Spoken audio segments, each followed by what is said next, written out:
Kyle. Anytime. How are you? Nice to meet you guys. Seriously.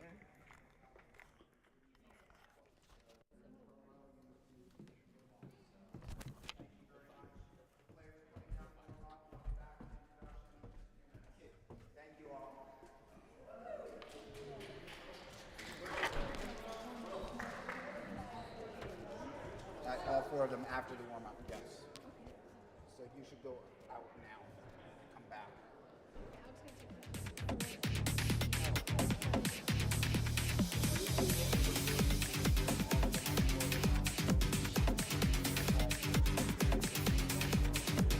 They're not sweating, they warm it up. I think that's the way to do it, to have a group picture of all four. I was yesterday, but I don't need to be in. That's the player, it's not me. Yes. You and I can come down together.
All right, well, welcome. We are here for the finals of the 2023 David C. Johnson Jr. Memorial Squash Tournament between the number ones and the number two seeds. I'm Will Carlin, your host, and let me get the players out here. They are obviously warmed up and ready to go. The first team is our second-seeded team. They've made it to the finals without losing a game, beating Sam Fenwick and Chris Longman in the first round, Mike Ferreira and Will Hardigan in the quarters, and Clinton Liu and Jamie Hicks in the semis yesterday. The left wall player played brilliantly yesterday with reactions at the front wall that reminded some of us of Keanu Reeves in The Matrix, combined with a scintillating short game. Maybe that's from his 12 undefeated years as the World Rackets champion, or the fact that he is our two-time defending champion here at the Johnson. He clearly loves this court. Please welcome, representing Bermuda and New York's racket and tennis, number 4 SDA ranked, James Stout.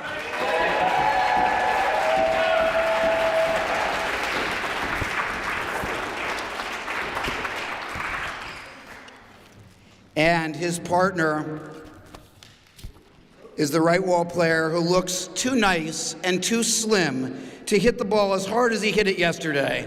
He took small opportunities and blasted straight winners down the right wall, but that's partly why he is the current North American Open and Sleepy Hollow champion with Zach Alexander. He's looking for his first Johnson this afternoon. Please welcome your Heights Casino head pro, number 6 ranked, James Bamber.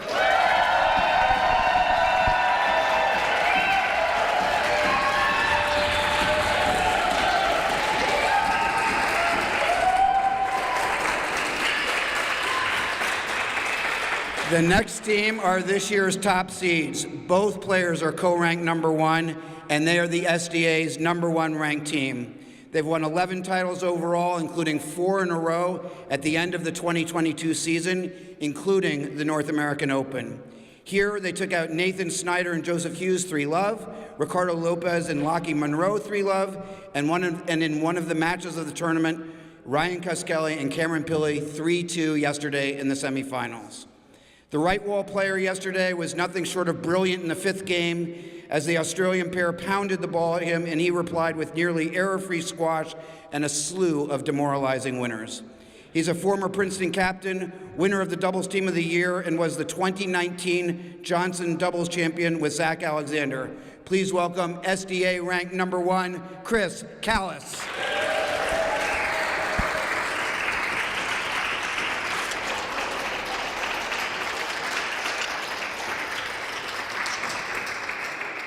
And I can't believe I'm about to say this, but this will be the final match of the left wall player's Hall of Fame career. 36 career titles, 4 times Team of the Year, 4 times Player of the Year, number 1 in 4 of the past 5 seasons, and the only reason he wasn't 5 out of 5 was he was hurt out for a year. His combination of elegance, power, and cataclysmic shot making ensure that he will be remembered as one of the best left wallers of all time. Please welcome number 1, Manik Mathura.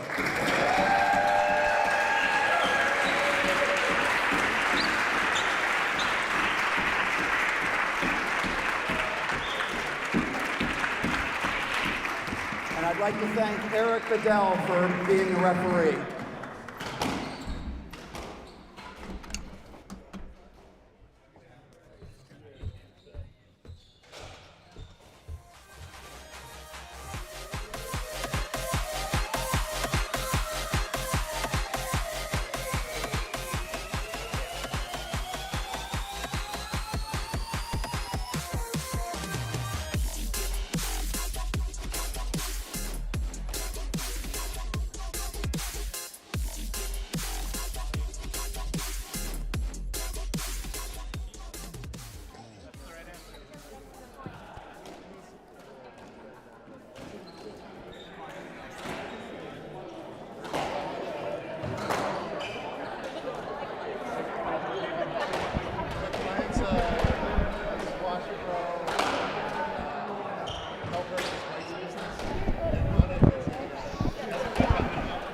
Hello, everybody, and welcome to the finals of the 2023 David C. Johnson Jr. Memorial Squash Tournament here at the Heights Casino.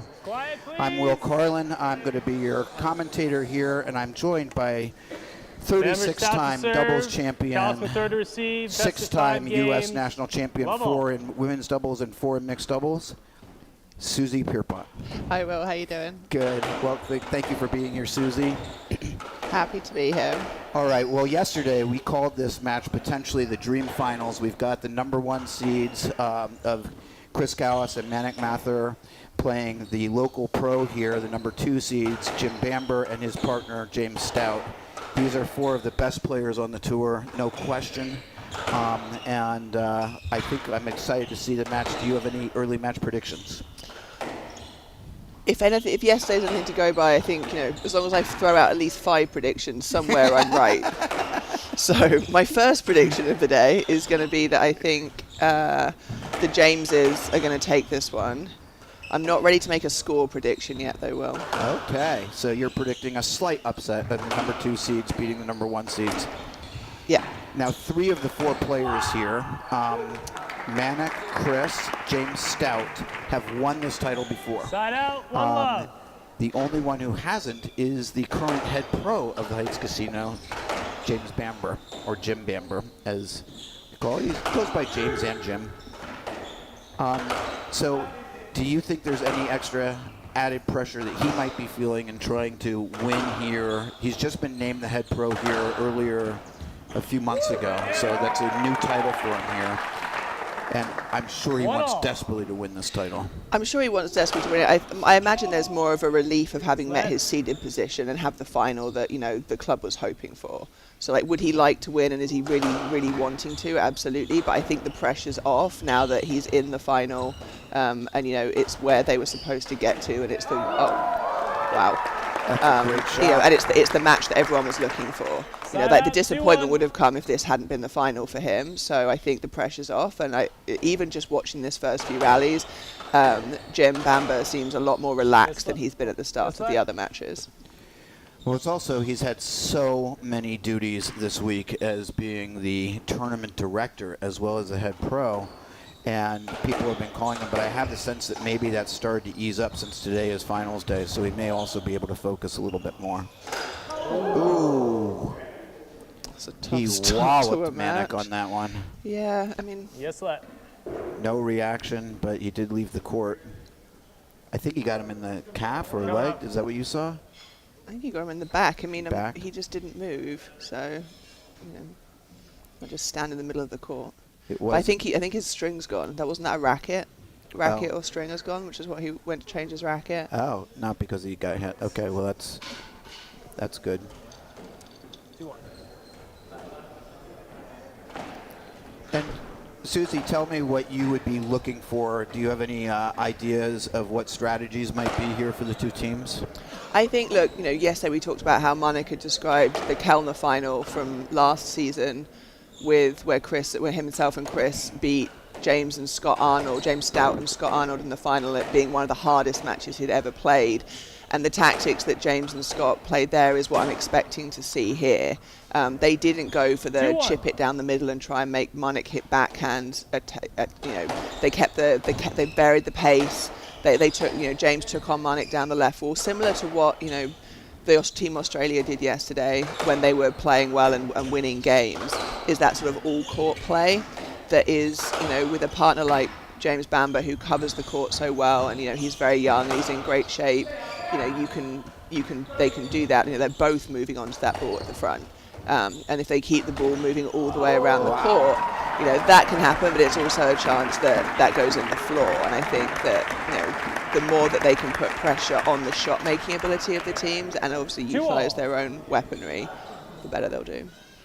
One of the interesting things about this is that the team in white, the 2 Jameses, are without question one of the best defensive teams in the game. Their ability to withstand pressure and make gets is amazing. And of course, Manik and Chris are one of the best offensive teams. So not that both teams can't play defense and both teams can't play offense, because they both can very well. But it will be an interesting, strength against strength. Absolutely. I know that James Stout is definitely focused on being a more attacking player and utilising the absurd racket skills that he possesses. because people do think of him as being a very steady defensive player, and there's ongoing jokes about his attacking lobs, which are excellent, but they're just not quite as deadly as Manik's cross-court volley nick. So he's 3-all. making a more concerted effort to be aggressive, and you can see it a little bit in the way that he's playing. So we'll see if he's able to find that today.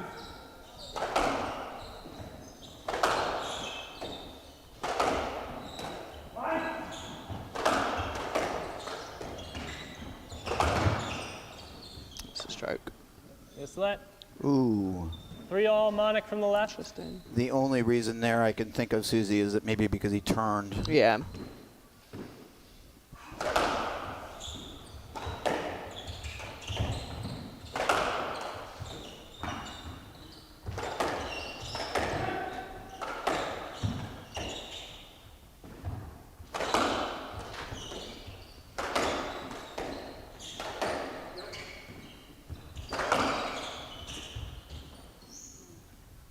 Islet.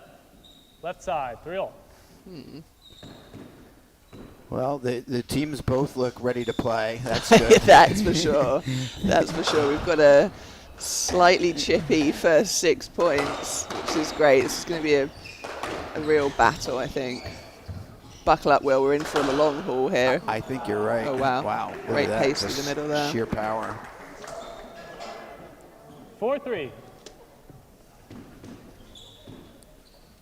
You just hit it right back, Jim. Right past Jim. Off the back wall.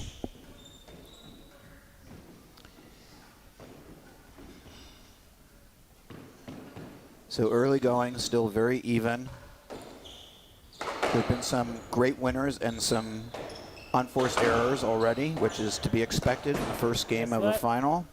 Just to let there as Chris just clipped Bambo First serve, yeah. as he hit the ball.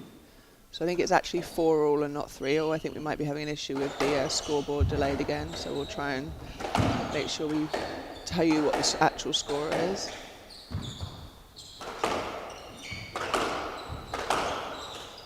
So to me, well, that's the kind of play that I would want the white team to avoid. That sort of straight line hitting. Right side. When no one's really had to 4-3. move, and it's just sort of a, who can hit it harder contest from the middle of the court. Neither player really came out well there. And it's 4-3, Susie, Right. is the score right now. So just To to Carlos correct it. Martha.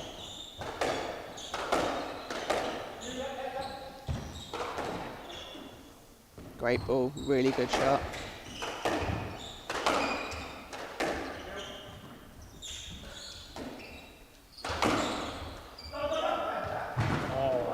Nice touch.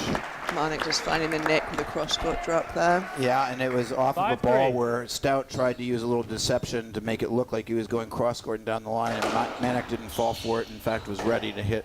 Well, he hadn't gone anywhere, right? You can't send someone the wrong way if they're still in the same spot that they were in when they hit it.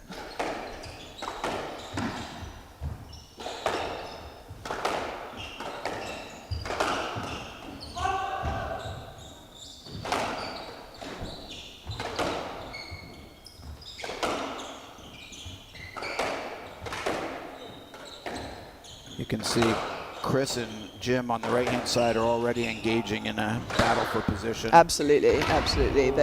Chris is actually, it's very smart. Like, Chris is almost forcing Jim into a position too high in the court, where he's actually from the out of right, position and 6-3. he's not able to cover that cross court. And this is the first three-point lead so far. It is, in fact, 6-3. The scoreboard is correct right now.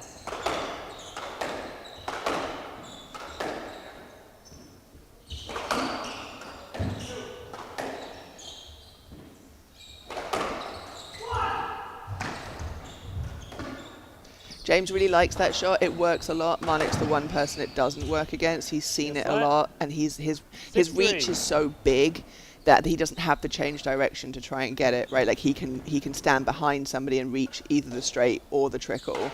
And that's the shot you're talking about is when Stout is short and he holds, and then hits either a drop shot or a Exactly. little trickle And boast. it's a great shot, but Yeah. just Manik's the one person where It doesn't work. Yeah, Yeah. his arms, his wingspan is too great. Oh, wow. Good anticipation by Stout there, but Manek was in control. 6-3.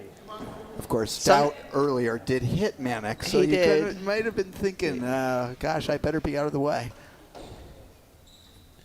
Not that Manek would ever do that.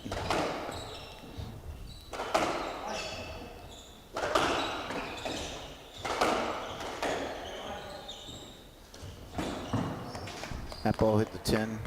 Side out, 4-6. It definitely did, yes. Not one of... I think Manek just rushed himself through that. He saw an opportunity and he just went a little bit too quickly. So, clawed one back. So, at the moment, the black team looking like the more dominant team. So they've put rallies Yes, together a lad. little bit better and they seem to have a plan. At the moment, white looks a little reactionary. Yeah, well, part of it is I think the black team has come out really blasting the ball. I mean, they're hitting the ball very hard, and they've gotten some just screaming winners on just sheer power. And so that's forced the white team a little bit into exactly, as you said, the reactionary mode. Down. I mean, even that, right? He's gone for it, but he's absolutely spanked that through wall. Yeah. So I guess they side, must just be looking to keep the 5-6. pace as high as possible. They're definitely applying that to Bamba more than Stout.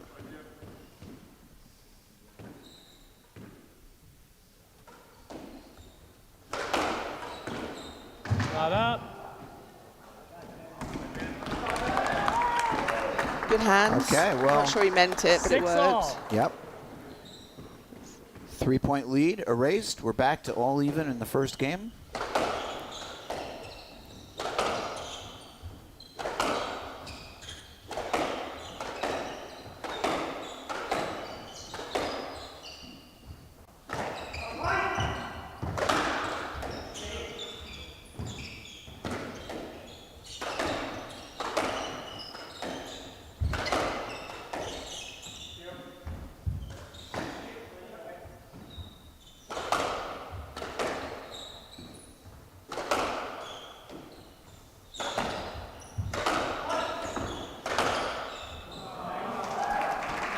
It's a tough one. 'Cause, you know, they've pretty even rally. Everyone's James hitting from it the very right. hard and cross court. Stout's seen the 6-7. opening and he's gone for it, but all he's really done is expose Bamba by playing the ball short too early with Manek just ready to pounce. And that's the problem with playing attacking Manek, is that if you don't do it perfectly, the rally can completely change. Right, you actually wind up creating a setup almost. Yes, exactly. That's a nice shot. That's In fact, a- just the angle there. Home 7 bounce all. for Bamba.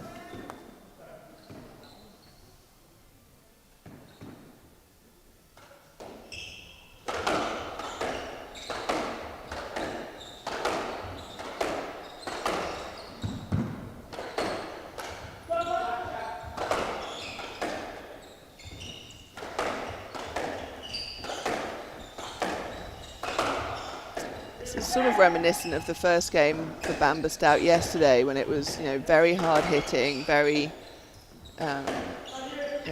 very simple lines, straight balls, cross courts, very few true. It's a great double shot.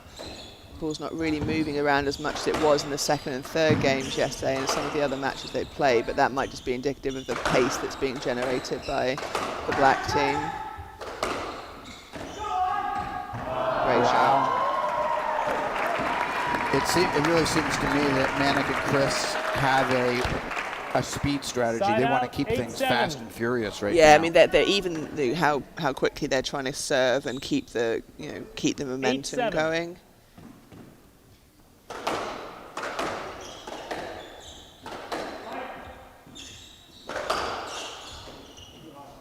I mean, it's working. I mean, 9-7. I wouldn't have thought, based on how Bamber and Stout have played all week, that trying to hit through them would actually work. But right now, it is working. And particularly, as you said, over on the right side of the court. Yeah, like I said before, I think Callis's positioning is doing a really good job of forcing sir. Bamba into a spot he doesn't quite realise he doesn't want to be in. It's opening up that 9-7. right wall channel.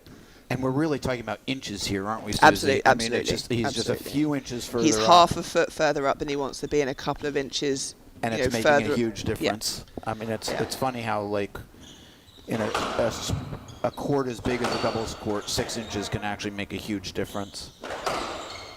Yeah.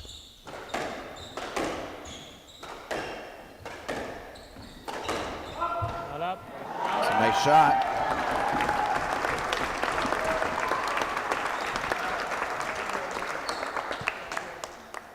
Nine 8. Monic from the right. Low and hard. That was a shot that Jim Bamber has been hitting really well all week long. That sort of straight rail, super hard. And he's been hitting it both short and to length all week. Down. That's lucky for the white team. It really is. Like they. Side out. 9 all. Well, If they're- I was the black team right now, I'd be a little frustrated that this match is even. Yeah, because it really, if you're watching it, it looks like It the looks black very team is in one-sided. control. Yep. And Yep. it's 9-all. Yep. So credit to the white team to they've sort of hung in there and they've taken their chances. That's going to be a stroke, yes? Stroke. Yep. 9 10. So we've got Eric Bedell as the centre. Eric, former Racket Club assistant pro, SDA player, and now a member here at the casino. And then the other 2 lines are Colin West from Canada, who was playing with Adam Buse in this tournament, and Kyle Martino, Down. who is also a Racket Club member. And 10 all. he played with Osama Khalifa. So 3 highly qualified referees, Absolutely. very familiar with the game. Eric Bedell actually also grew up playing here at the Heights Casino. So he may be a member now again, but he was a junior member here a long time Side ago. out. 11 10. Well, maybe I shouldn't say a long time ago, a few years ago.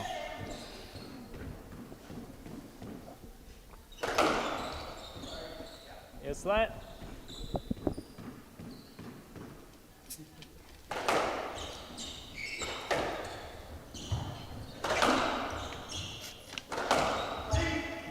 Yes, let. 11 10. It's a smart ball from Stout. Different spot, different weight, 2 players going for it. A little variation on this sort of bash that we're seeing right now. That's a great get by Callis and by Stout, and back into position. And now the point gets largely reset.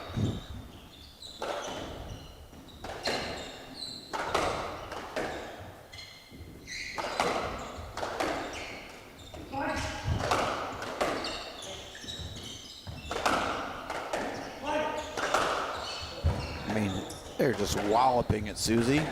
They are. This is seriously hard hitting.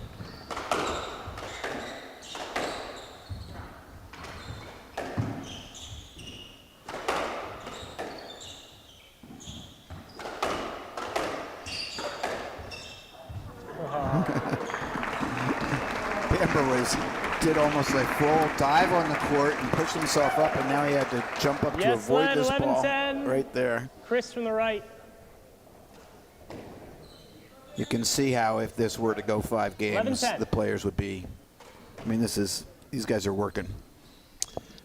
Well, yes, in that they're hitting it very hard, but no one's going anywhere. No one's moving anywhere. So the swing is hard, the pace is high, but we've got 4 people standing in the same place on the court, which is why we're not really seeing anything into the front. No one's splitting the team. I think that was a let. there was a Right little side, 11-10. backswing interference there.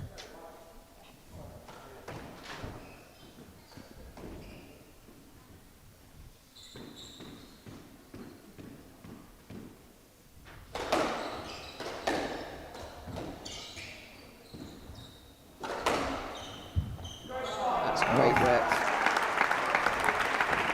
Let's see where quick. 11 all. Yeah, And so interestingly- Callis just getting caught leaning there. Yeah. Interesting. So he was looking for that middle ball. And it wasn't as much power as Stout's been hitting with, or any of them have been hitting with. It was just well placed. Side out. 12 11. Wow. So somehow the white team has held on for a 1 point lead here. Here we are in the end game, end part of this game.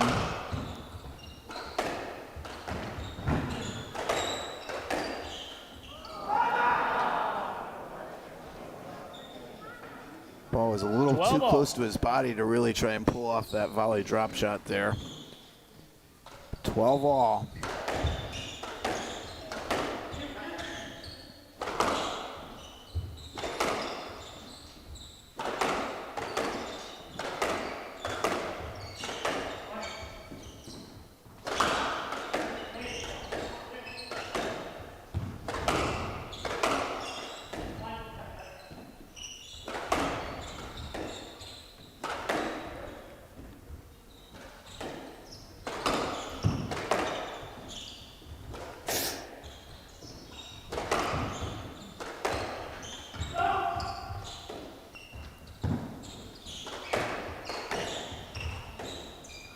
Bamber looking for the front left there.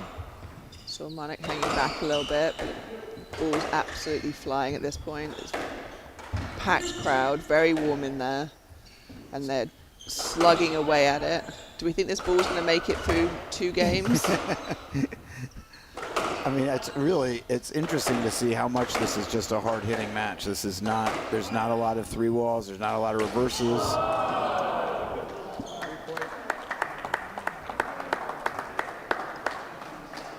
Well, when we Side say out, not a lot, Will, do we mean 13-12. none? Well, I'm thinking about Chris having smacked a few 3 walls into the. We've got, I mean, look, we've got three people who actively seek to shot make, or 2 people that seek to shot make, and 2 people who can do excellently defensively, and yet at the moment nobody is really is really finding any openings. So is it a nervy start? Are we finding? Are we you know, because it's safe, right? Hitting hard and cross court. You're not going to make too many errors. You might leave a ball in the middle. You might put your partner in a bad spot, but you're not, you know, hopefully going to just completely end the point. So there's a safety to it. We see the same thing in singles when there's sort of a nervy start, too many cross courts. Well, you But need in to doubles, you're define supposed who to be your hitting players cross are. courts. You said 2 shot makers and 2 defensive players. Well, I would say that both left wallers would be the shot makers, and both right wallers, you know, have the ability, but it tends to be in more of a 13 all. defensive way when they're under pressure because they see more balls than the left wall does. That's what I thought you were saying. I just wanted to make sure. So we're at 13 all, folks. I mean, we are really. Baffled? I am baffled at how we're at 13 all. Down. Thank you. And now game ball for the white team. 14-13, game ball. I mean, I It's guess really credit to seemed like- resilience. Yes, it has really seemed like the number 1 seeds have been in control of this game, but here they are down a game ball. It's only a 1-point difference.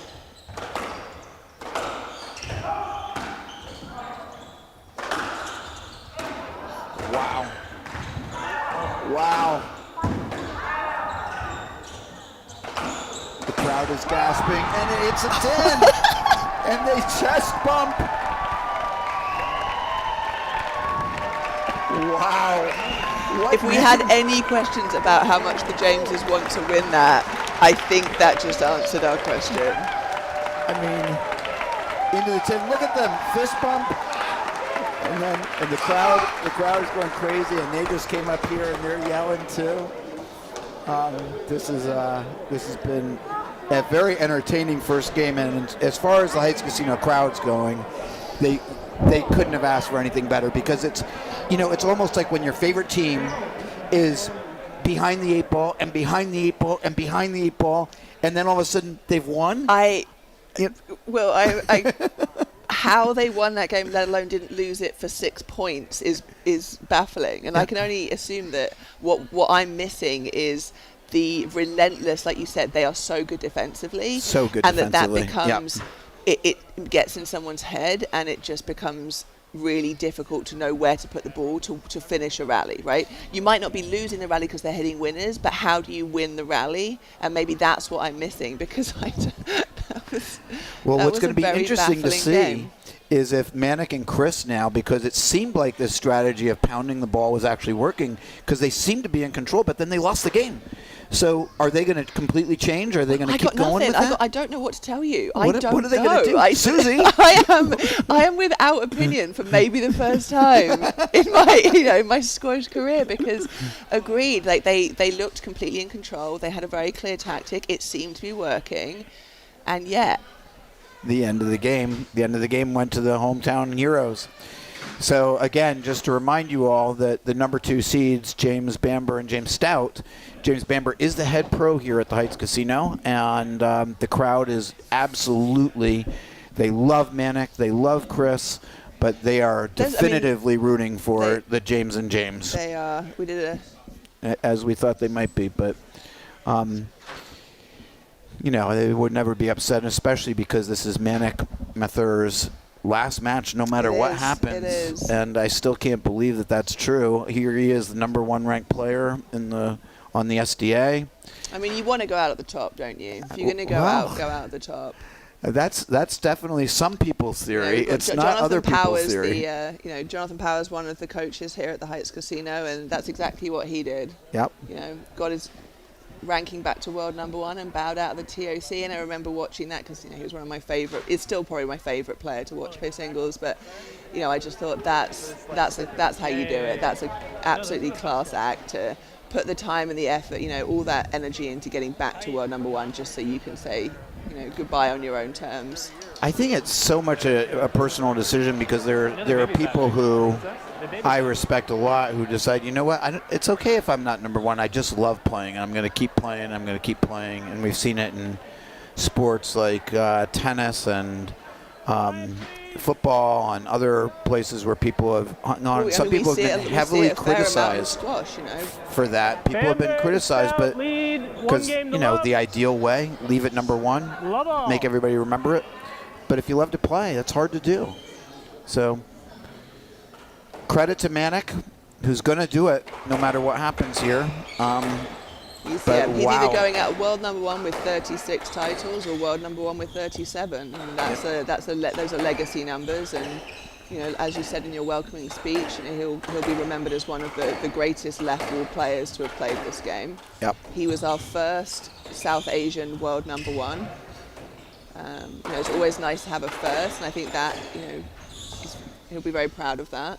Yep. It's been India loves its squash, and they are very aware of his success over here, and that's good for the game. It's good for good for doubles.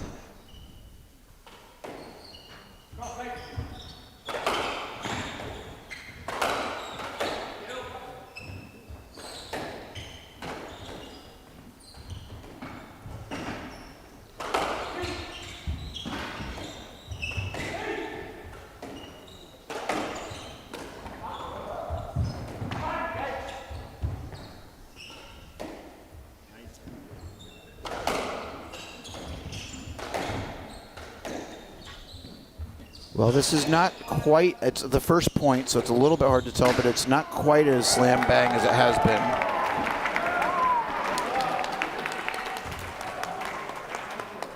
One love. Susie, do you think that Chris and Manic are starting to feel any pressure, or is it too early for that and they're not really worried about being? They didn't look too worried. As we've been saying for the last few days, 5 games to 15 is so much squash to play. Yep. And as much as it's a bit like the Masters, right? You can't, or golf. You can't win it in the first game, but you maybe can lose it, but not so much. Like it's a long way to go. If you win that first game, like my regular mental thought is, like we said, savings account. Yep. Back on court, 0-0, best of 3, and play it as if it's a completely fresh game. Obviously, carry momentum, but 45 points is a lot of points to win, especially when you've got 30, 40 shot rallies happening. So, no, I don't think they're feeling it yet, but this game is definitely crucial. And the scoreboard's saying 0-0. That's not the score. No, it's 2-love. 2-love for Bamber and Stout. Yep.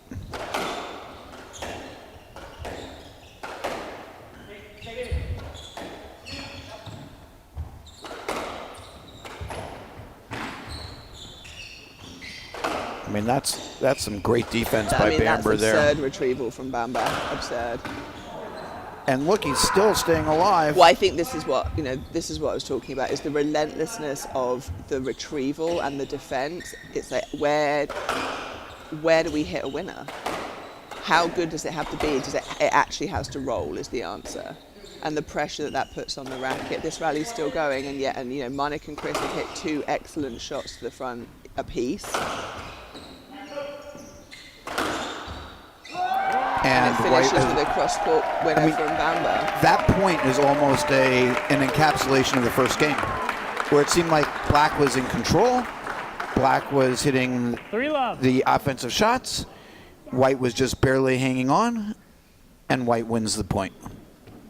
I mean, there it is. I will say that rally, White did a lot more with the ball than they have been doing through the beginning and middle of the first game. They were retrieving spectacularly, but they were also, there was more movement in the ball. Like Monik and Chris were having to come further back in the court to play things. They were getting to split the team.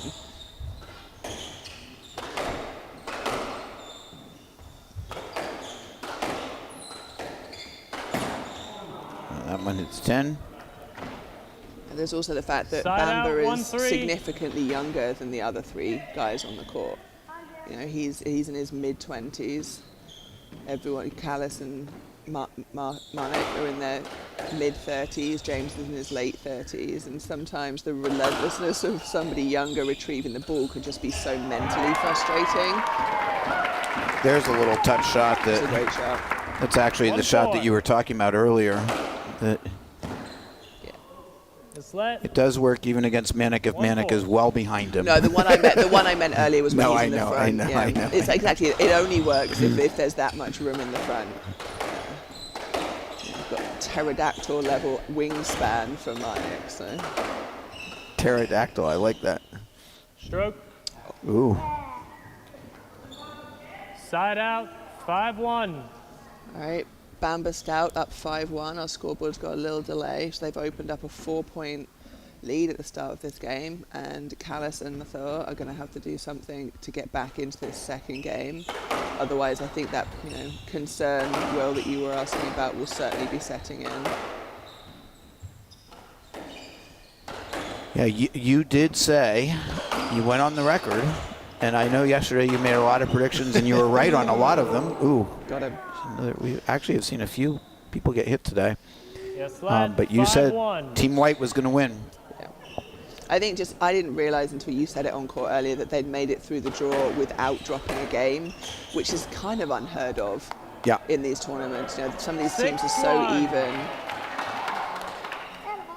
And, they, against Mikey Ferrer and Will Hartigan, they were down 11-7 in the first, and I made a little side bet with a friend that they were going to win that game, and was delighted that they did. But they just... I hope you got a dinner out of it or something good. I got a whole $5, Will. Oh, $5. Yeah, that's a bagel. I don't know if it's If a dinner. only. It's barely a coffee these days. But it just, for me, it's like, the competitiveness of this White team and their desire to win this is so strong that there isn't a point 6-2 they're going to from the give left, up on. They sorry. don't want to drop points, let alone games, let alone matches.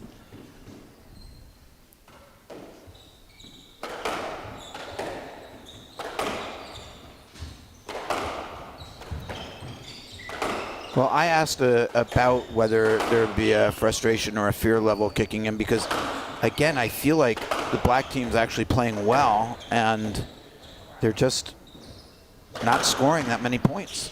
Or in the first game, they scored a lot of points, but not the critical ones. Wow, that is Monik on full Monik mode. I mean, he just dominated the entire front of the court there. Side out. 3-6. Maneuvered both Soft, players hard, around. soft, Yep. hard, boom. And, Bamba did a great job with the quick hands defense, but, you can't cough up that many balls.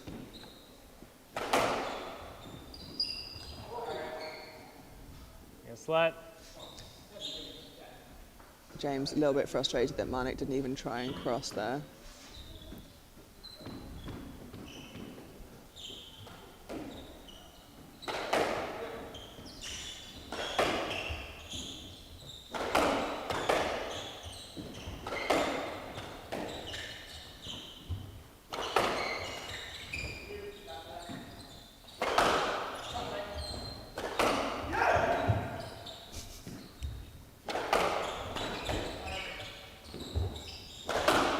Again, Black on the offense.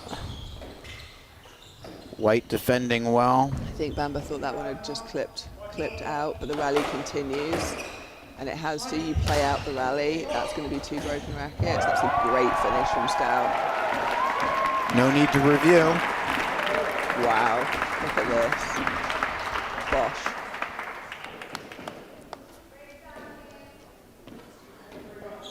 One broken racket. Maybe 2. Monik just checking his, yeah. Monik from the left, 3-7.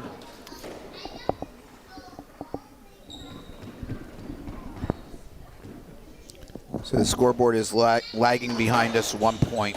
It's 3 serving 7. 4-point lead for the team in white.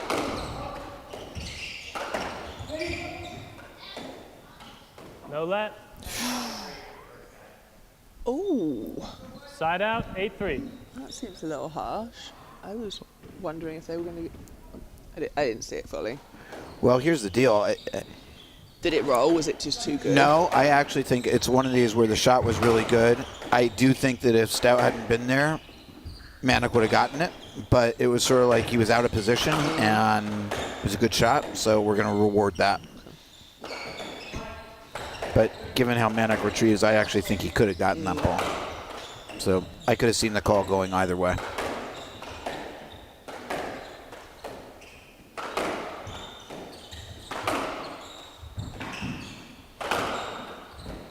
Nice defense by Callis.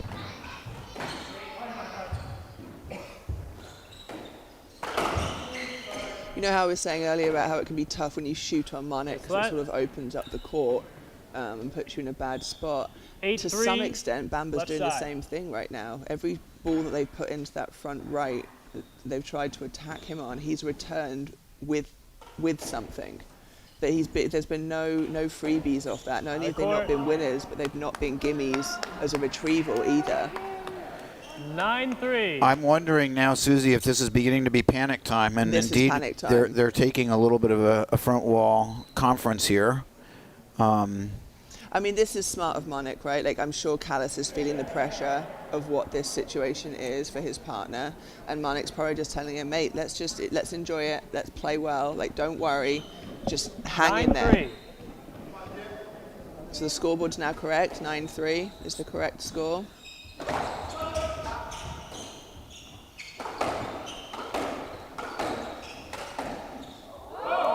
Wow. And this is a case where we've gone from being on the defense 10-3.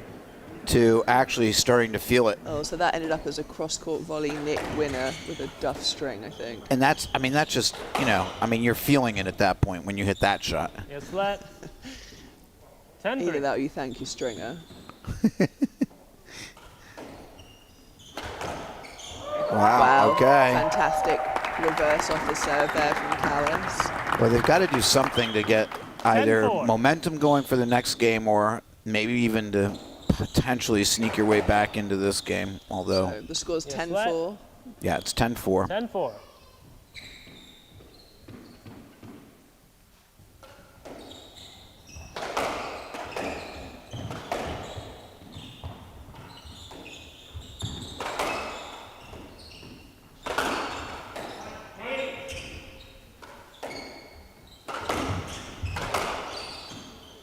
Yes, let.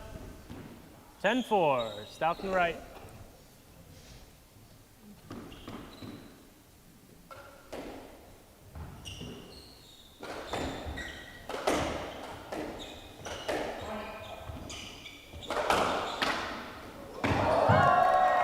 Unbelievable. He's sort of watch on the replay. He's sort of leaning back as he hits this. Look, He hits a 11-4. top spin, open stance, forehand drop shot. I think he was as surprised as everybody I think else. so too. He's had a couple of those. Yeah. But I will say that's the beauty of these wood panelled courts, is that you are able to play balls like that. The give in the wall slightly means that you can scrape off balls that you're not able to on a panel court or a plaster court. Stop. It's a fabulous reverse winner from Bamba into the right corner there. 12-4. Wow. 12-4. Jeepers. I will say, Will, this game, I'm very clear about how white is winning. Yeah. They're playing better. Yes. That's my analysis. That's Side the out, that's the shot I 5-12. was talking about that Manik didn't, but he was all over it if it wasn't perfect. Oh, it wasn't. It was down. Okay.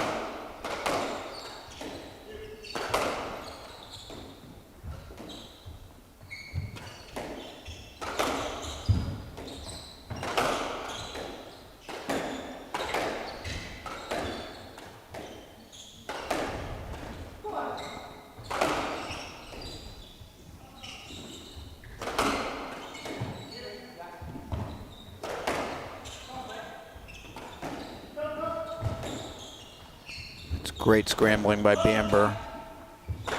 He's just making sure he doesn't get out of position. Yeah. And if he does, he recovers right back into it. Bamber I mean, I will say. Look at that. Look at this. I mean, this defense is crazy, Susie. This is an unbelievable point. That is an unbelievable point. Ended with another chest bump. What are we seeing here, Will? Crazy. The crowd liked that one as well.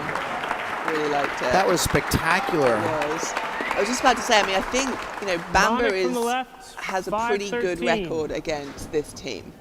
You know, he beat them with Zach Alexander, with Mike Ferrer in Sleepy. They beat them at the NAO. Him and Zach Alexander beat them at the NAO. He's familiar with this. Down. It's almost another great get. Sprawling out there, doing a roll. I mean, he's looking like a 6-13. Hong Kong action hero out there. The spider monkey.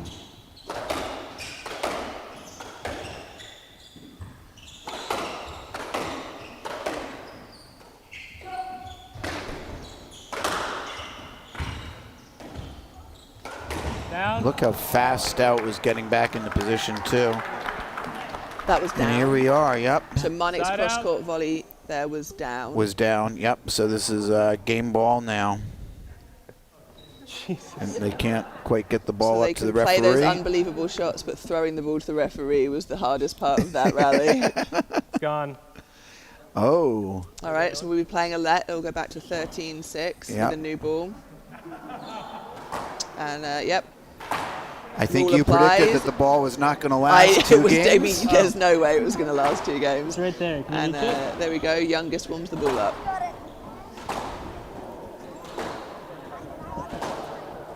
Don't break another one. Don't worry.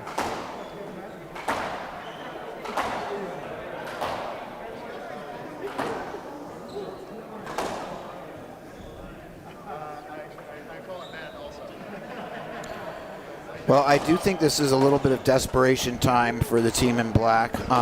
You know, it seems likely that this game is going to be over, and that Bamber Stout are going to have a 2-love lead.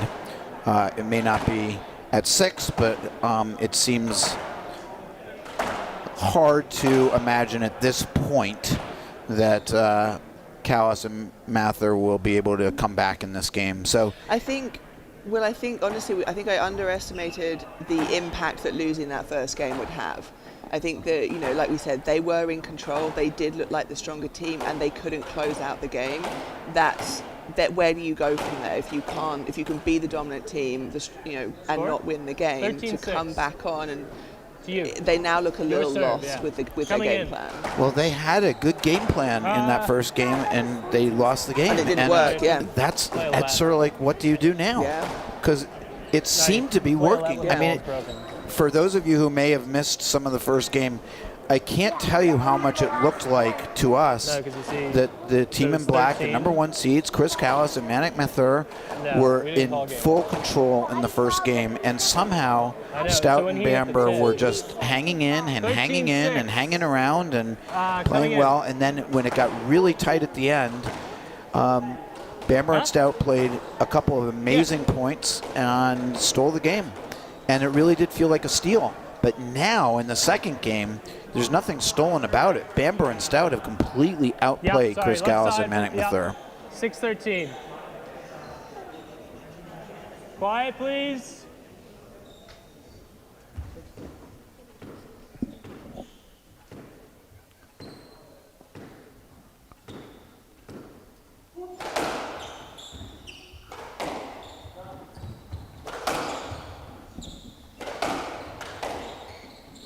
All right, new ball. So new ball tactics is hard and skidding. Down. Manic knew it. He wanted to put some Side pressure out, on right 14-6. away. And he Yes. just missed Game it. ball. He had an opportunity there, and he just missed it. So now we are at game ball, seeming even more likely that Bamber and Stout are going to be up 2 games to love. The number of behind-the-back balls that Bamber has retrieved has been unbelievable to me. And another And winner. a cross-court volley nick into the front left. I mean, he's playing. Jim Bamber he's having a dream final here. I mean, he's is. playing a spectacular defense. And when he gets an opening, he's actually doing something with it, and he's here in front of his home crowd. This is, if you are Jim Bamber, you can't be asking for anything much more right now. Absolutely. All right, so That was a very enjoyable game to watch. you're Chris and Manic. What are you doing now? What are you doing when you come on court? You're the number 1 team in squash. What are you doing? I mean, they've got to go back to the original plan, right? And that was that they were really going after Bamber. Yep. and they have to go back to that. There needs to be more variation going onto that right side. There needs to be a mixture of pace and height and width and length until Right. he is, because they found, and like I say, Callis was doing a good job of moving him out of position. They were pushing him too high in the court and too wide, just fractionally, and that was opening up that wall for them. And not once in that game do I think we saw Stout have to cover into the back right, which was very different from the first game. Yeah. And that to me shows me that Bamber's position's improved, and it's improved because he's not being put under the same level of pressure. So it's kind of, I mean, it's so tricky when you have a game plan that seems to be working, then you lose the game, and that's why I was asking, do you stick with it and try to say, okay, we were unlucky that game? My take on they that, went away yeah. from it. They No. went away from it. I think they need to go back to it. Absolutely. And at 2-love down, you just have to change something. Yeah, well, because what's the worst that happens? You lose 3-love. I mean, that's on the cards already. It is on the cards. So, especially the way Bamber and Stout played, because I don't think Manic and Chris played their best squash that game, but boy, the 2 Jameses, they played good squash. I mean, really good squash. I mean, near perfect, honestly. Spectacular defense, and then when they got an offensive opening, they actually just did it. They made the shot. So very, very impressive. This is going to shape up here to be whether we are going to see Jim Bamber win his first Johnson here at the Johnson, or are we going to see a comeback from the number 1 team and a team for the ages? Are we going to see them actually show why they've been number 1 and so good? We shall see. This is going to be very interesting to see what happens here. We just, I think we may have just lost the main camera. And so you're going to be seeing our beautiful faces here. We cannot Watching me see take my either. earrings off. Just so you know, we don't have any monitor that can see we're in the same position as you. Yeah, so. I think the main camera's just gone down. There's about 30 small children and 5 girlfriends packed into that front row with their feet dangling down. It is an absolutely full packed house out there. I've not seen anything like it, honestly. So unfortunately, we've got cables all over the place and they get easily dislodged, and I think one of them is just somebody's sat on or stood on a wire somewhere. So we'll be back up shortly. Play is not resumed, so don't worry, you're not missing anything. We do know that play is not resumed, so we're aware of that. And I think we just got the camera back, but it's not showing to you all yet. But we will make that happen in a moment. No, they're stuck with us for now. I believe that the camera is back up. So All right, well, it's not what a are we permanent looking at problem. here? Are we looking at 3-love? Oh boy, Put you on the spot for a change. Yeah, no, you're the predictor. I'm the oracle. See, because what you said yesterday, I really like what you said, is you make a whole lot of predictions and you get some of them right. This is the first time you've asked me for a prediction, so it'd be 1. Well, I made my I don't prediction, wanna and do that's that. White's going to win. So I'm in good shape. Yes, you are. Your prediction today is looking very good. So we're back up, folks. And this is the first point of the 3rd game, so we didn't miss any action.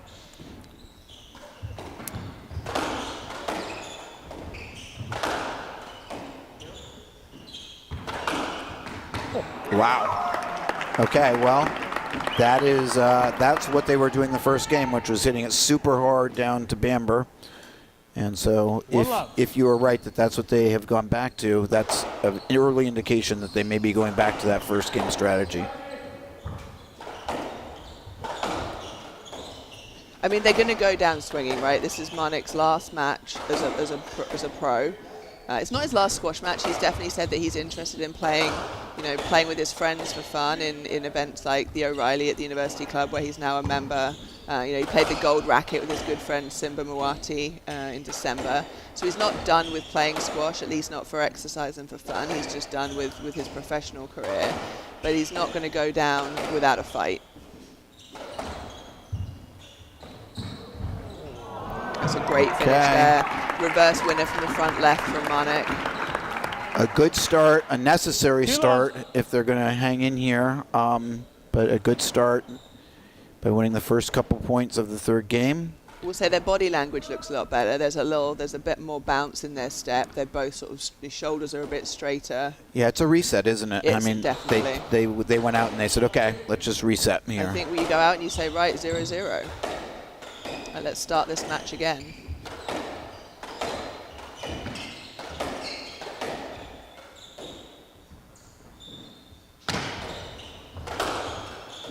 Wow, nice defense by Manik there.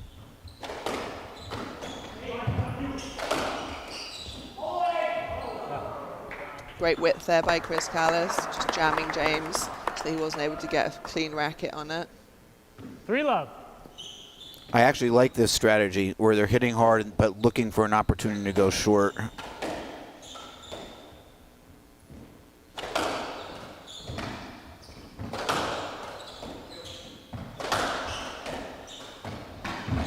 There it is again. Hard, looking for the opportunity to go short.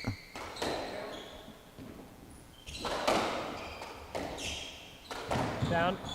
Oh, that's That's too bad. unfortunate. It's the right shot. Yep, so exactly. Manik from the I was left. thinking Forehand exactly the same reverse, thing. just clip the tin from Callis, but it's definitely the right tactic. Can't be too mad with a unforced error when it's it's the right shot on the right time, right choice. It's just the margins between winning the rally and losing them are so small at this level. Like everything else, all the margins in squash are small. The difference between a winner and a cupcake is so small.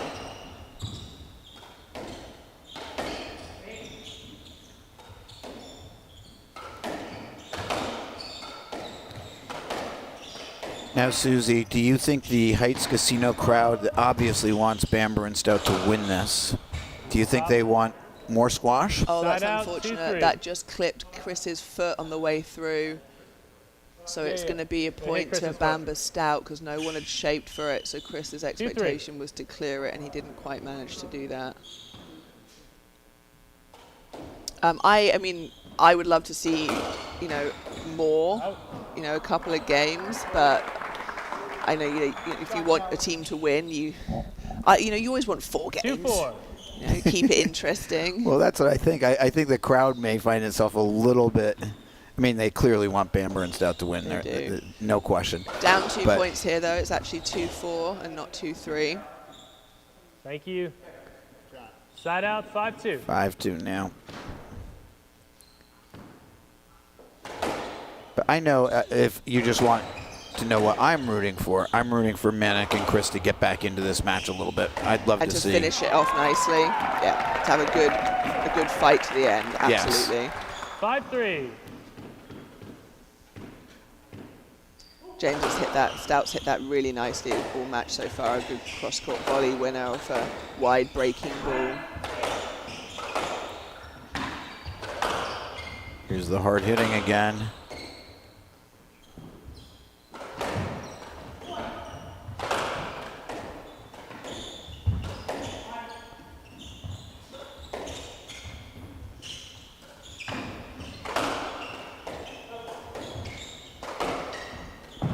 That's a great shot.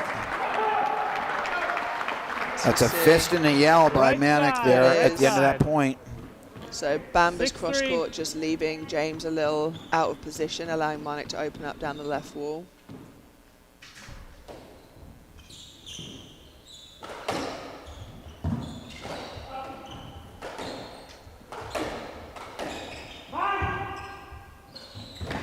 And the scoreboard is wrong. I believe it is 6-3 right now. Yeah.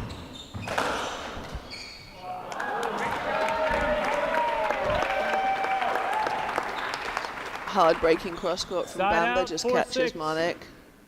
It's tough on that angle, on that line. If you saw where Stout was, he was basically in the line of sight 4-6. as the ball was struck. So Monik's not seeing that until it's getting past, basically coming to him at a point when he should be swinging.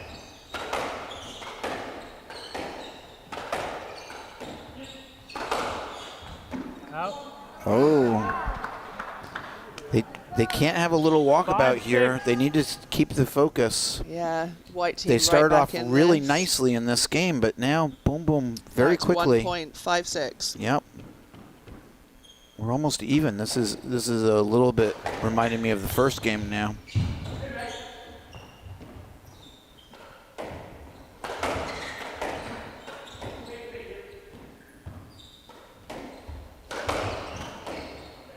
Out of court. 5-7. Stout from the left.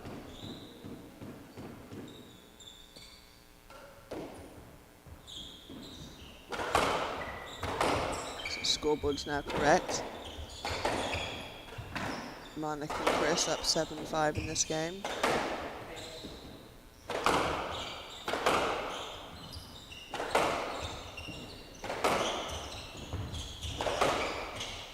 It's a good shot. Great shot. These both teams. Oh, wow. Nice defense, That's what though. I'm talking about. Monik has that range. Great rally from both teams. Very well done by the team in white. Sort of realize when the point was turning and really capitalize on it. And again, we're back to a Out from the 1-point right. game. Oh, I got one.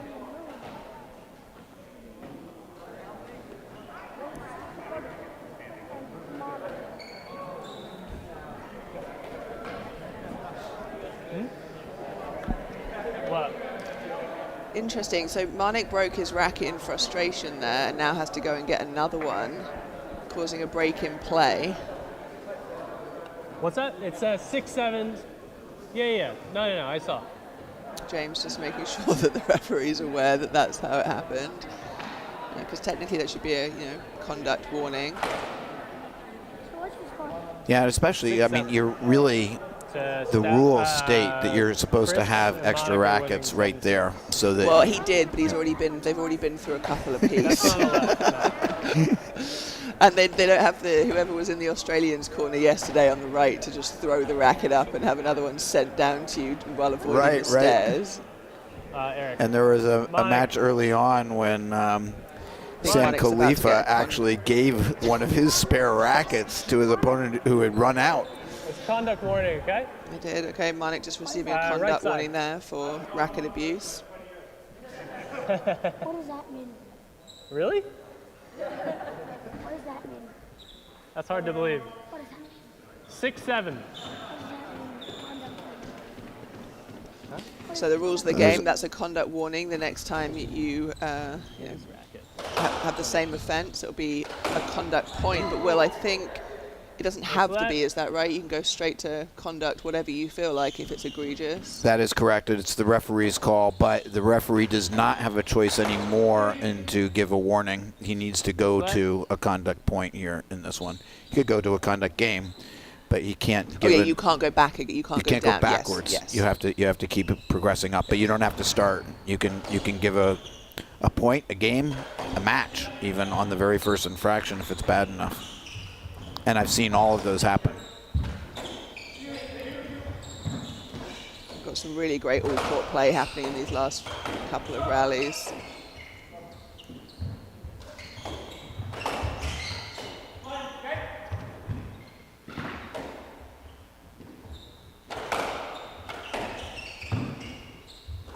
So James Stout usually partners with Scott Arnold, who wasn't available this weekend. That's why it's the first time the Jameses have been a partnership. And Bamber has been partnering with Zach Alexander, and they've been doing quite well. Not up. Great cross-court North play there. American Open champions, in fact. Yeah, beating the 7-all. team of Monik and Chris. 7-all.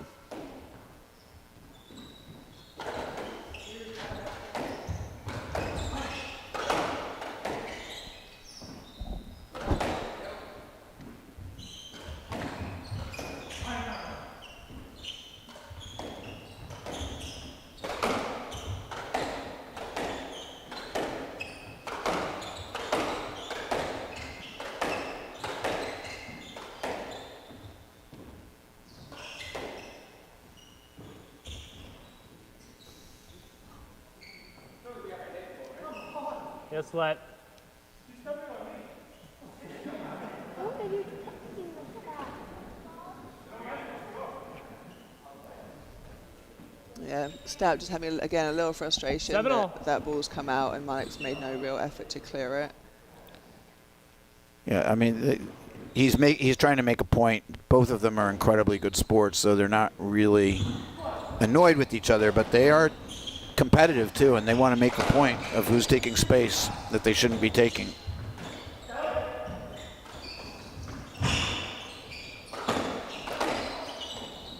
Oh, wow. Chris got it. He got that. This rally is continuing.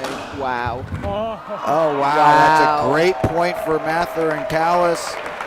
Chris Callis. Great foul. That's a huge point for the momentum of the black team. Big, and I don't know if you saw it at the end of the point, though, but Chris gave a big, solid fist. He's like, you know, I mean, they are determined to try to get back into this match. Absolutely. I don't know if I've, Chris isn't somebody, he's very strong, he's very fit, he's very controlled with his movement. It's not too often that you see him throwing Dive. himself around that way. Yeah, Yeah. Chris has got the self-preservation gene that some players are lacking. And so to see him go for that tells So you how coming much he in, really wants this game. 8-7.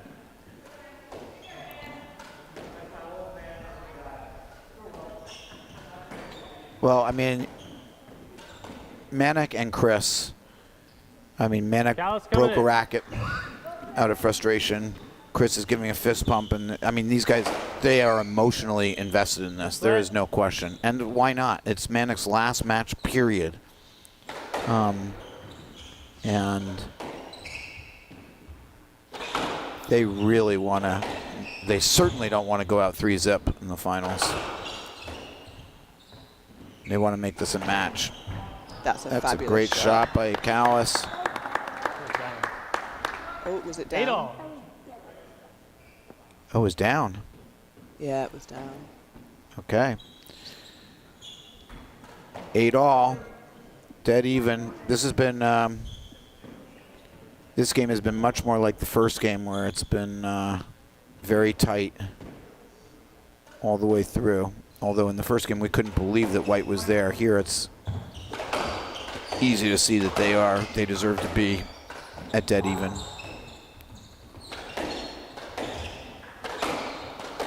And the real question here is whether the black team can get a foothold and get into this match by taking this third game. And what they need to do is to get a little bit of a margin in this third game in terms of points. And they're trying hard, but the white team is just unbelievably good at defense. And even there, You hit him? You hit him? I think so. What does he even call Yes or it? what? I'd say a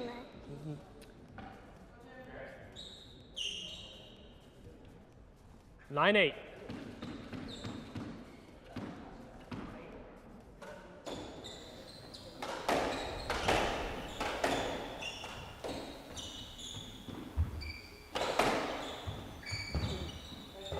Yes, let. 9-8.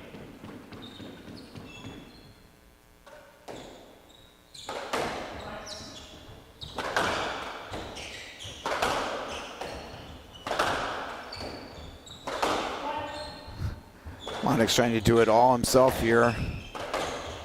Trying to win a point just through sheer power. He might succeed. Oh. Even let. Yes, let. 9-8. Come on. Stout does He not had think a it's a lot of room lap, with that one. but Well, I think, again, he's just frustrated. The ball's in the middle of the court, and so is Manik.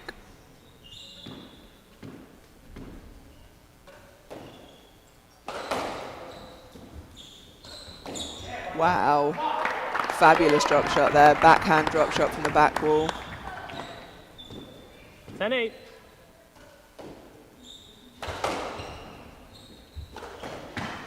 Right, the scoreboard's not quite right. Callis Martha up 10-8. Stroke. Well, Side out. 9-10. Small child disagreeing with Chris's statement that that is not a stroke. I tend to agree. I don't know that that was a stroke from our angle, but you know, obviously we're seeing it from 10 feet or. and just I don't know if you noticed, but then Monik went over to talk to Chris, and now he's doing it again. Yeah. He wants to get Chris to calm down here and to 9-10. mentally reset, because you can see he's got his hands on his hips. He's still upset about that call.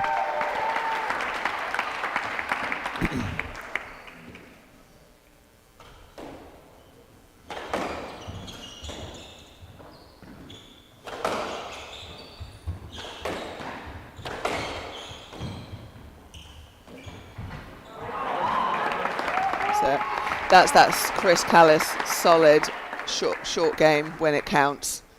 Right, ball sits 9-11. up, he takes his time, his body positioning is excellent, he's strong on the ball, and he comes down the back of it, and it's very hard to. And another fist bump at the end of it. I mean, he's totally engaged right now. He's in this match. Yes, let. 9-11. They see the opportunity to try and get this third game, get a foothold back in it. These next few points are going to be absolutely critical.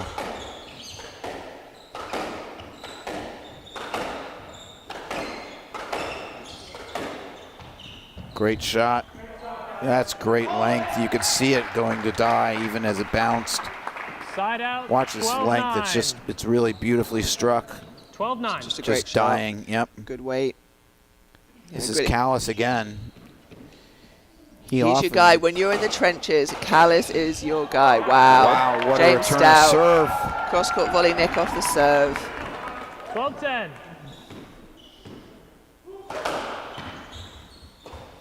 So aggressive in a way that I think is, you know, people would consider to be uncharacteristic of Stout, but definitely the player he's sort of been working on being.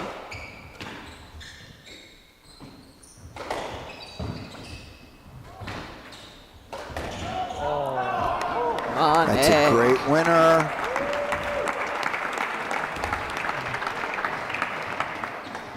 Look at that overhand. Wow. It's so beautiful to Classic. watch. It's just both Flying both feet off the ground, Exactly what I was overhead, about to say. cross-court Both volley feet off the nick. ground.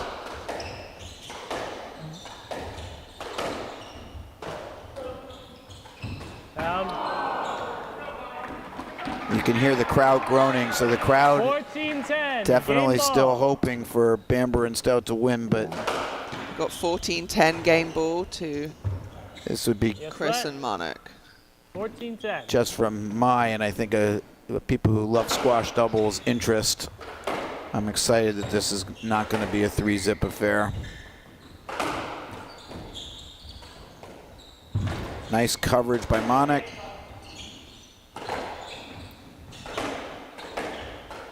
All four players have reset here.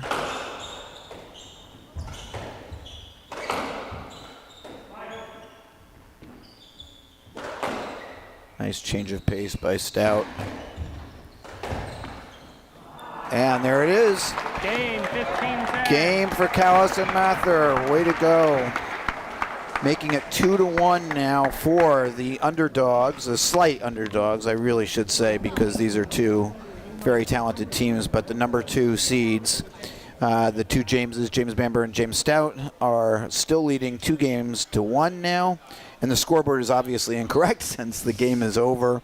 It was 15-10 in that third game for Callis and Mather. So now Team Black has gotten a foothold in this match. First, let's just talk about, you said you didn't know what their strategy would be, but you sort of said they need to go back to what they had done well in game 1. Do you think that's what they did? I think so. They definitely. Well, I think, you know, there was more all-court play, right? There was a lot less in the first game that we were confused about Bang, bang, it was bang. bang, bang, bang. Yep. The second game stayed like that, but the Jameses were able to just create more openings. They played exceptionally well. They developed a big lead. They held on to it. There was mistakes creeping in. In that game, they worked the positioning of both players. It wasn't even just the right wall that they were working out positioning. Stout was floating around a little bit. He was out of position.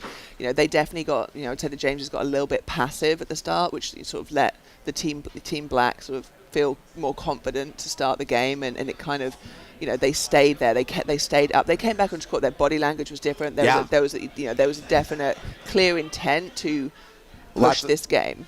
Clenched fists. Diving. I mean, they wanted that game badly, and it showed. And broken racket, a conduct warning, but also talking to each other. So there was a regroup. Some great moments of like a real, they've been playing together for a long time. They know how to communicate, and that's huge. Like when you see your partner having that moment, you stop and you talk to them, and you don't just let them. Yep, they did a walkabout to the front of the court at one point to just discuss things when it looked like it might be getting away. And then in the at the end, Chris got very upset about a call. Yeah. Where we had a young child echo in that the referee made the right call. I'm not sure that Chris appreciated that necessarily. And they did another little walkabout where Monik really put his hand onto Chris's shoulder and took him over to the side and tried to get him to feel better. So here we are, 2-1. Well, I think we're excited that this game is not 3-love. You still did predict the white team to win. Do you think it's going to be in 4 or 5 games now? Give me 3 points and I'll let you know. 3 points, okay. We'll take the temperature again after the first 3 points. Will Team White here be feeling discouraged, or will they be feeling okay, no problem. This is my least favorite place to be in a match. Where you were up 2-love and now it's 2-1. I hate this feeling because you were so close, right? Because what was that? That's a 15-10 game. So you were 5 points away from a straight up 3-love, done, dusted. Like, Right. you're having a beer going at this home. point. Yep. And you've lost that game. And you didn't lose it. You didn't give it to them. They won it. Because it's one thing if you just played badly and you hit errors and you can reset. When you got beaten in a game by a team that played better, this is a tough place to be. And this is why we love this sport, because it's just so hard. But this is my least favorite position to be in ever. Now let's just talk about time between games here again, because this is supposed to be 2 minutes, and I think we're coming up on 5 minutes here. This is a long break. And who does the long break benefit more, do you think? Is it... Oh, look, now they're resetting the game clock. But no, we've been out here for a long time. I would say it benefits the black team the longer because the white team was on there. They're anxious to get going and try and get back the momentum that they had, and they don't feel in control right now. Yep.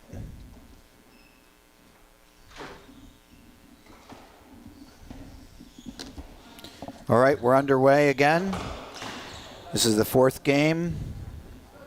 1-love. Team White, the number 2 seeds, Jim Bamber, James Stout, are up 2-1.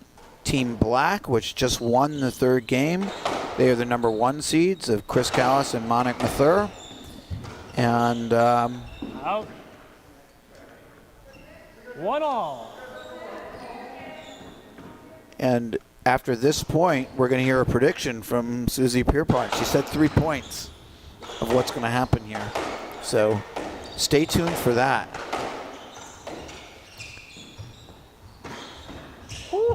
Wow. I didn't even see where that went. Was that a reverse from the back? 2-1. What happened there? Look at him chase it down. Yeah. Yes, it Whoa. is. I mean, that's a Clive Leach special, straight through the middle. Fabulous shot. Yeah. White's winning this 3-1. Okay. That shot, a reverse corner off the back wall by Bamber, has convinced Susie Pierpont that this match is going to be won by White this game. Let's see if the number 1 seeds have something to say about that.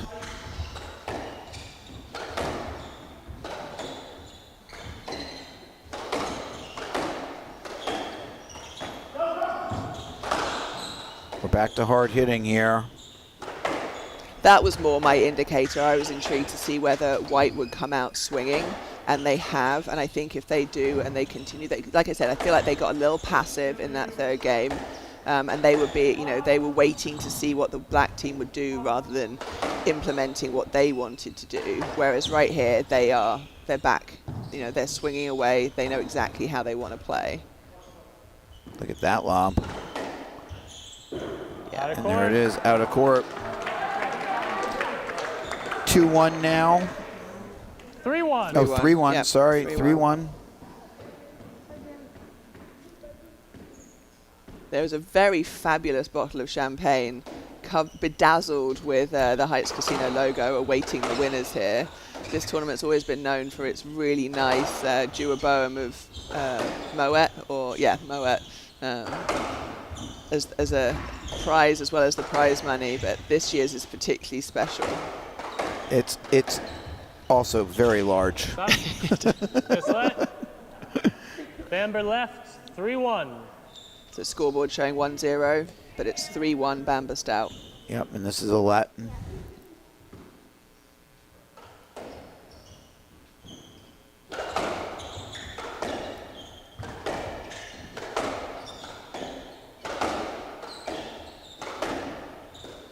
Yeah. That's on it. I mean, that swinging from Stout is what I was looking for. Is like when he 4-1. starts swinging like that and his confidence is up, that kind of brutal, how do you win a point mentality that they have, it's 5-1. where are you finding them? Where are you finding these points? I was just about to say this is a smart little time to take a walk, because the error that Callis made on the last one looked a little bit inattentive. And when he's been dialed in, he's been playing well. He's got to stay dialed in. And this fourth game, you do not want to let the score get away from you too fast. And they're already down 3-1. Even early on, that's a big point for the That black was team to win. James's ball. Stout from the right. 5-2. Yes, well said. With two James on a team, I think you're always going to be right there. Like my predictions. Yes. I like your thinking, Susie. The multiples. Yeah. All about the multiples. You know, if you get it right at some Wow. point, that's the one you just make people remember. Absolutely, out. absolutely. 3-5. So Bamber just going for a sort of flick reverse. Again, very reminiscent of the way that Clive Leach plays that ball from that position. I really liked it as a choice. It just didn't just clip the top of the tin, unfortunately. But it also shows you where Bamber's confidence is Look at at, that right? shot. He's going for these balls. He knows exactly where he wants to play it, and he's even playing balls that are 3-6. sort of out of his comfort zone. And watch this shot, and he gets a winner off that of is it right there. perfect Yep, grip. beautiful.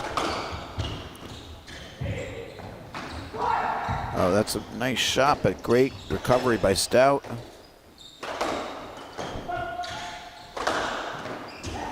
That's more good width. It's another great shot. That's two great shots in a row by Bamber. Both cross courts, both with a Side lot out, of pace, and 7-3. both perfectly placed. 7-3. Now, this may not seem like a big lead, a huge lead, but it's huge right now.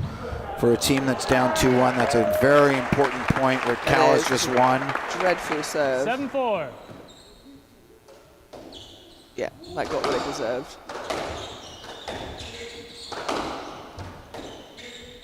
Chris and Monica have got to stay dialed in here.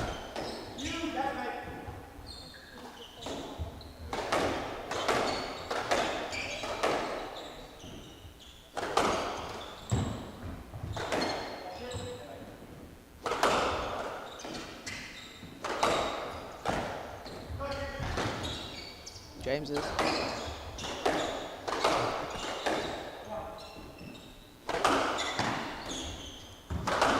So this rally very reminiscent of the first game, right? Where it looks, black. Oh, Missed it. missed it by quite a long way. I don't know if that made the front ball. Side out. 5-7. But no, it didn't. Yep. That- Those are two important points, though, in a row for Black to have won both of them.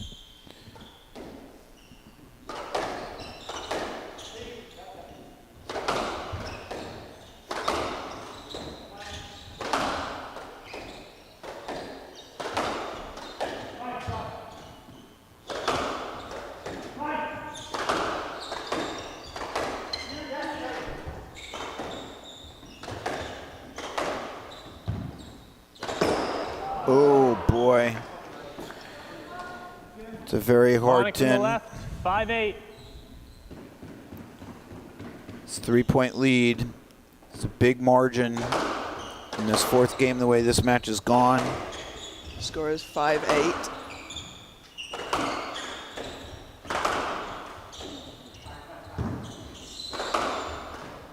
Wow. That scream from Bamba kind of says it all about where his head's at with this. That's a great reactionary 9-5. shot. Good Yep. footwork. Pulled his hands up nice and quickly. Great execution.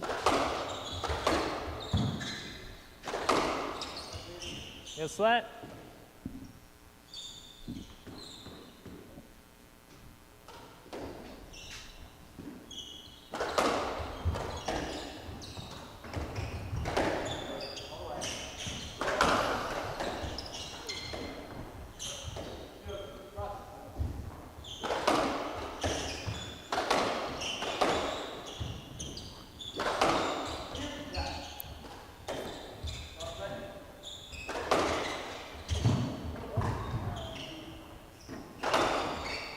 Out.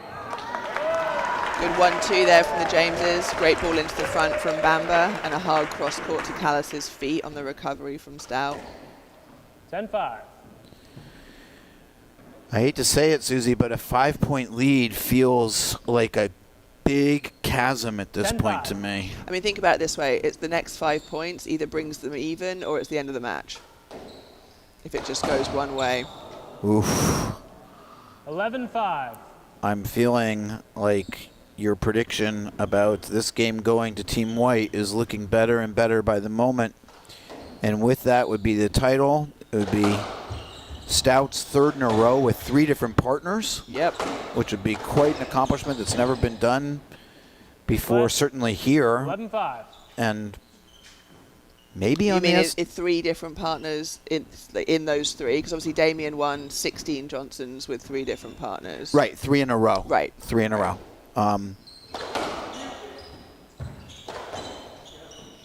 Which is still a sports stat that boggles my mind, honestly. 11-5.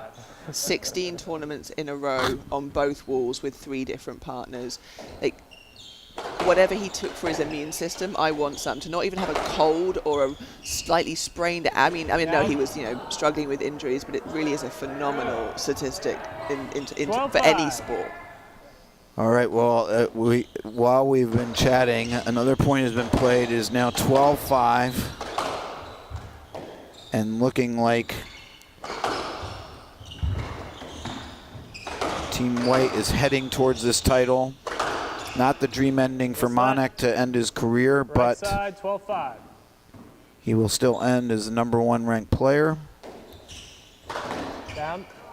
5th number of overall titles of all 13-5. time. And it will stay at 36. Down. And here we are, 14-5. Match ball. 14-5 match ball. So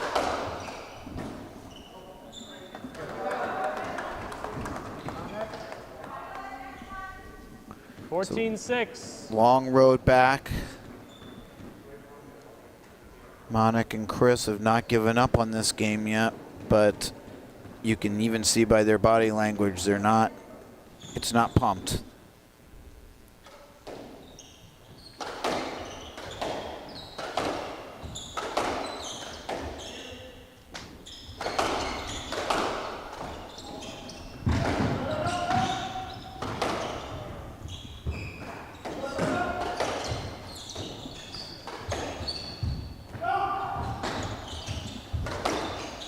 All over the place. And Great after rally. being on the floor for a couple of shots,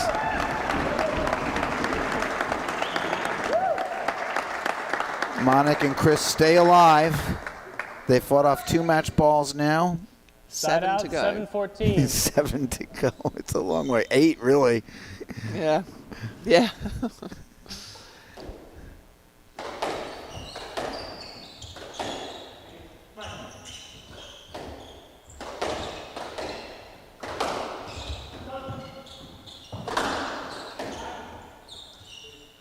Slet.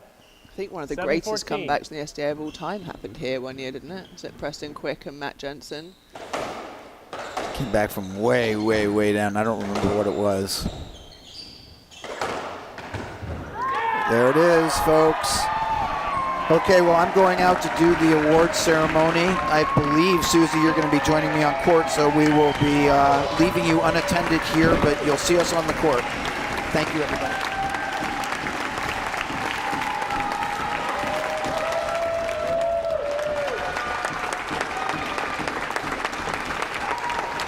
Well, congratulations to our 2023 Johnson Memorial winners, James Stout and Jim Bamber. A fabulous display from them. Not the ending that Monique Martha wanted for his career, but nonetheless, he'll be remembered as one of the greatest left wallers to play the game, the 5th greatest player currently in terms of the number of titles he's won at 36.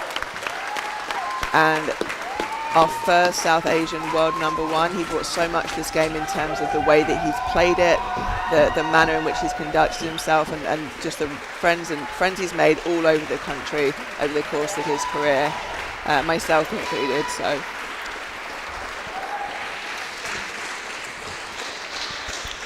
always sad to see a good player retire, but you know, going out the top is the best way to do it. So congratulations, Monique. We've got a few people to get onto the court, so just give us a second here.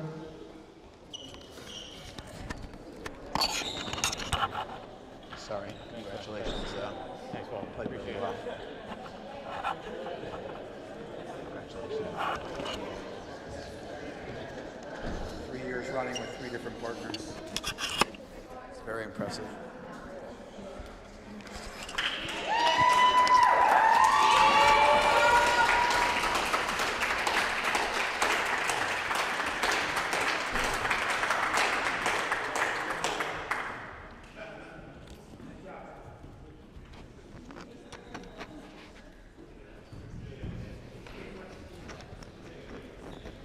Water. What's that? Okay, that's fine.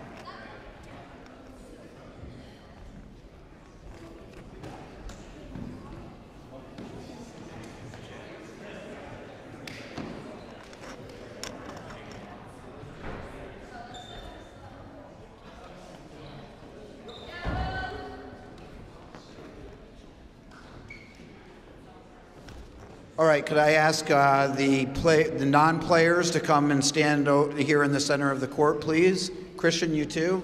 Susie, you too. Come on out. Yeah. Yes, SDA representative. Okay, never mind. I know when to give up. I'd like, first of all, just to introduce to you the people who are on the court. A lot of you know Christian, all of you should know Christian Petrina, who is our club manager.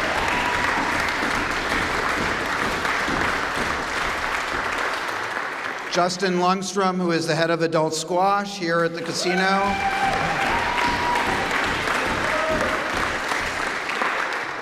James Roberts and Will Bunn, who are co-chairs of this Johnson committee.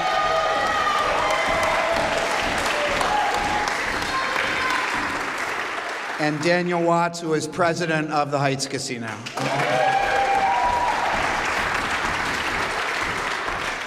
Some quick thank yous that we need to say. First of all, to SDA TV, Steve and Evan, who have been making it so that we could all watch this. Thank you to them. To Eric Bedell, Dylan Patterson, who have been refereeing. We really appreciate that.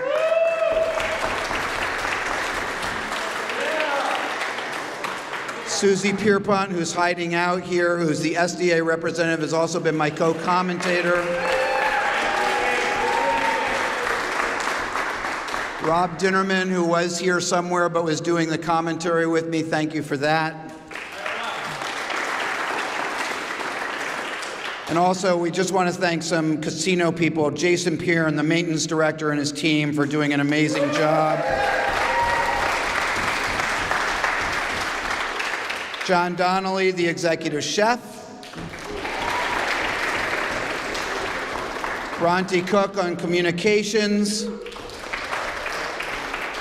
Frank and Kelly at the front desk, and Preston, Claudia, and Victor for all their bartending work.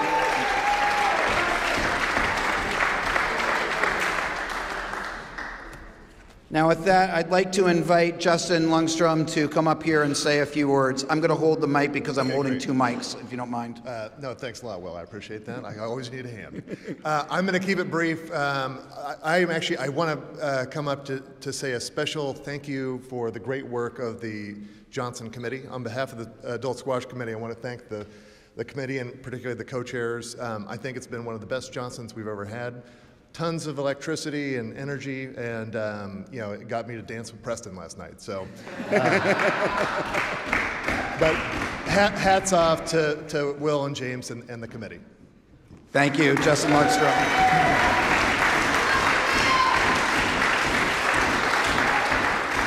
And now I'd like to invite co-chair James Roberts to come up and say a few words as well. I only want to say just a couple of words. I just want to name the other committee members. They're Darian Leung and Emily Lundstrom. Thank you very, very much for their hard work as well. They were awesome. And I want to thank all of you for sponsoring this event. It couldn't happen without you. It was incredible. The support was amazing, and you guys have definitely cemented this tournament as the world's loudest, for sure, if nothing else. It was awesome. Thank you all very much. Give yourselves a hand.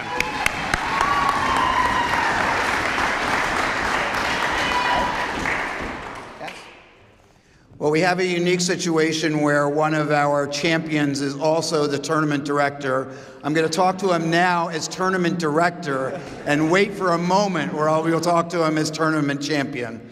Jim, would you like to say a few words as tournament director?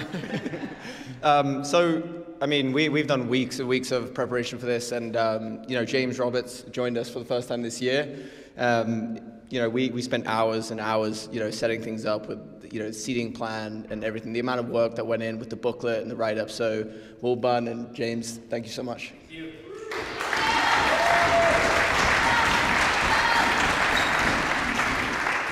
And with that, I'd like to actually have the players start to come up now. This is really about them. So I'd like to introduce the runners-up, Chris Callis and Monik Mathur.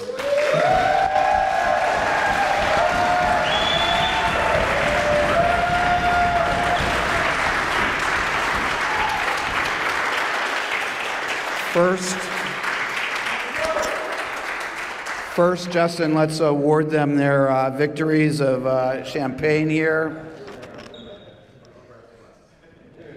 They are, you might just want to show everybody, but they are appropriately bedazzled this year with the diamond sort of logos on it. Chris, I'm going to save Monik for a moment, but you've won this tournament before, runner-up. Tell me about this and also about losing your partner.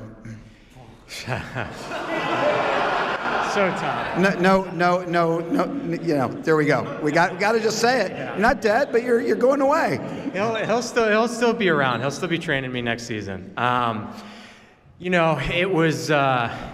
It's so bittersweet all weekend long. It's such a big tournament, one that we were so excited for, one that you looked at the draw and you knew it was going to be a really tough one, and I just wanted to do right by Monik and give him the biggest effort I could this weekend. He's carried me for, 5, 6, God knows how many years. And I just wanted to make sure that no matter how the weekend went, it was an effort all the way through. And I'm just super proud. The guys, credit to Stout and Bamber, they really brought it. From the first match of this tournament all the way through the first point this match, they played A++ stuff and didn't give us really any openings, but I was proud. Monik, we couldn't quite get it done today. We couldn't find the openings, but we fought, and I think that's kind of been the story of our partnership for the last 5-6 years. Is things have gone up and down. There have been injuries. There's been this. There's been that. But I can't think of anyone that's been so positive through all of this. Whether it's been tough spots with injuries or tough spots down in matches, the most positive attitude you can have, the best partner you can have. and we're going to miss you, but I know you'll be beating up on me in sides next year as a retiree, so I look forward to at least trying to get a game or two on the sides court. Chris Callis, everyone.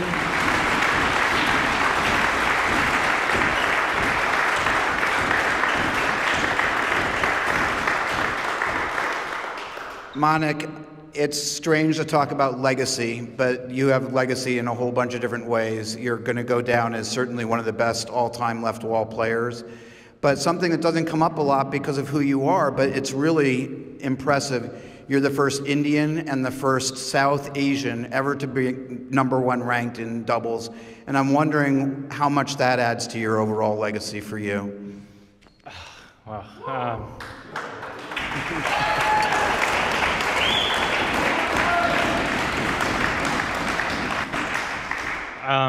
No, it's obviously very special to have these accolades and things, but when you pick up a racket as a young kid like these guys sitting here, these are not things that you think about. You know, it's a journey, and it's step by step, and you know, as things progress, accolades come on. But I think we play this game because we love it, and it's the camaraderie, it's the community, and that's kind of the most important thing for me that stuck with me since I graduated college in 2009. And the greater New York squash community has been family, so super special.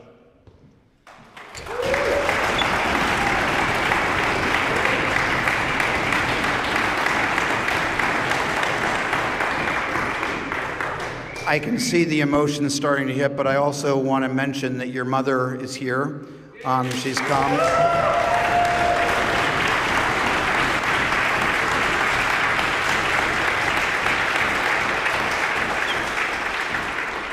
And tell me what that means for you. Well, why are you doing this to me? I know, I'm sorry. No, look, I think it's obviously super special. I'm not going to look in that direction, but it's so special to have her here. You know, my dad and mom are the type of people that will stay up till 3, 4 in the morning and watch every live stream. And, you know, they also like take so much interest in everybody else. They're like Brian and Cam for yesterday, for example. My mom was so excited to watch them live, and they're like, "Oh my God, these guys are so great!" And someone like Jim, like who's been one of his first doubles matches was an exhibition with me at Chelsea Piers in Stamford, and my parents remember him from that. And it's just, you know, it's special. They've taken so much interest, given up so much for me and my goals in my career, and I'm just grateful that she's here.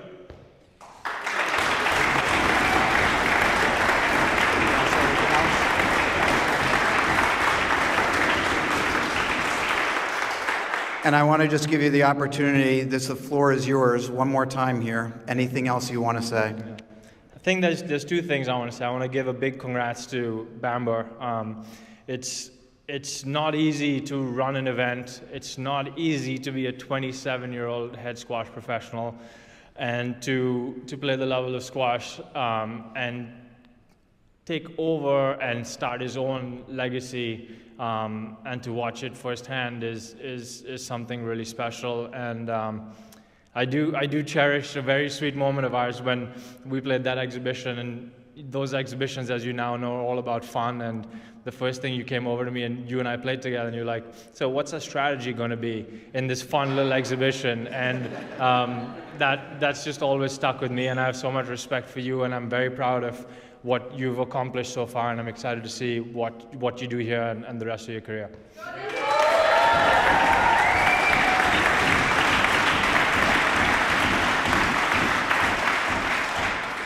And last but not least, I mean, there's no Mathur without Callis, you know. There's a lot of noise around like me and what I do with the ball, but honestly, there's no ability for me to do what I can without someone like Chris, who's constantly encouraging me to do what I do well, both on and off the court, and been so supportive for the last 5 years with injuries and career changes and canceling sides practices and all of that. And you know, my last college squash match was against this guy in 2009, and it's pretty fitting to finish my doubles career with him by my side. And I'm just grateful for the last 5 years, and I'm excited for the next chapter of our lives.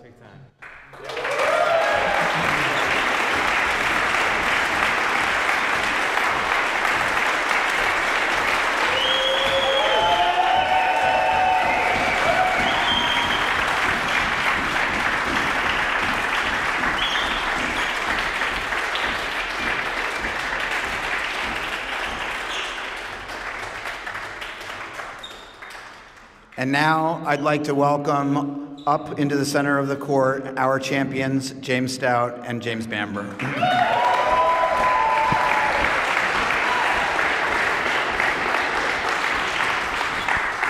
And Justin, can you please present the big jugs here? And again, appropriately bedazzled.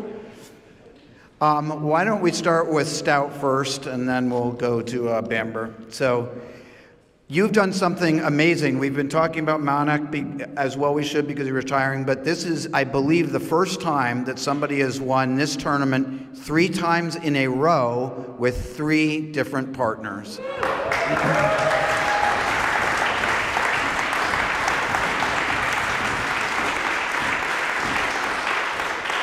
Was that thought going through your head at all, or were you just focused on staying in the present today? I mean, I always try to think about who I want by my side. I've been very fortunate, the last 3 years. I had Yvonne Badan, Scott Arnold, and then this year Jim Bamber. I'm partnering the best players in the world, right? So it makes it that much easier for me to be able to come out and play my own game. So it's been fun. It hasn't been something that I've been trying to think about coming into this event. It's more just play my best and play my best for my partner. And tell me about playing here at the casino. You obviously must like this place. 3 titles in a row. I do. This is not only the crowd, the atmosphere here. It's there's nothing like it in squash doubles. It's electrifying. Was used earlier. I mean, that's spot on. It's a fantastic court. Personally, I love the beam. It means you have to hit the ball hard, and that sort of helps my game a little bit. I love this place. It's incredible, and just a huge thank you to everyone here.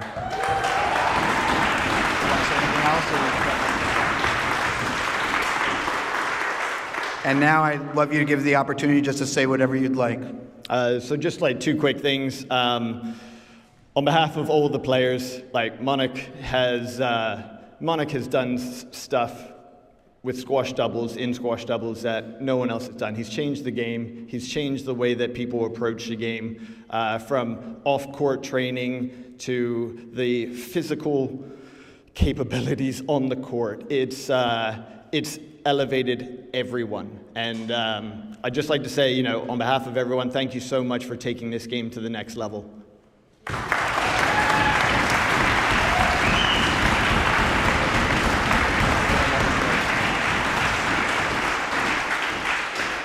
And then just lastly to Jim, not only, is he putting on this incredible tournament, which takes, a lot of time, a lot of focus away from actually playing, but as a partner, he's incredible. He's everywhere on the court. He's getting every single ball back. Super positive throughout. It's been a pleasure, Jim. So thank you so much.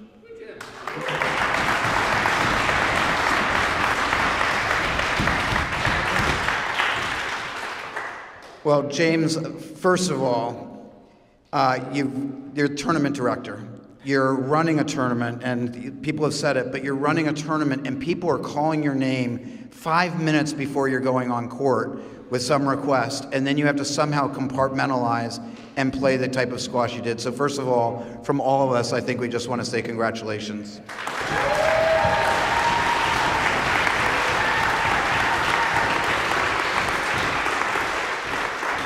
But I'm now talking to you as the tournament champion, not the tournament director. So I'd love to hear your thoughts on what happened there out there today. Well, first of all, this is my first tournament with James. So this whole tournament, we've just been trying to figure out, what we're going to do together. And we were really excited to see how we were going to go against, the top team. and how we're going to handle the pressure. I think we just absorbed a lot of the heat and, you know, try to neutralize their big weapons, putting it down the middle, and then we were just patient and just, you know, waited for the right moment to counterattack. But it was just so fun playing in front of everyone here. I mean, the energy has just been amazing this whole week.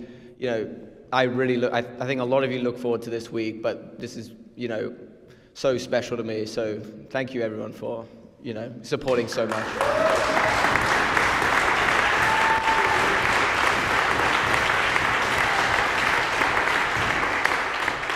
This is also, I'm not sure if everyone realizes, but you are the only one of the 4 finalists who had never won this tournament before, and now you are also a Johnson champion. Yeah, yeah, I mean, that feels great. It's going to be, you know, great to know I've got this title, and hopefully I can pick up a few more. I like that. There we go. Already saying it for the future. Are there any things that you want to say in terms of the crowd and, oops, sorry, the microphone is blinking out here, crowd and Manik and your partner?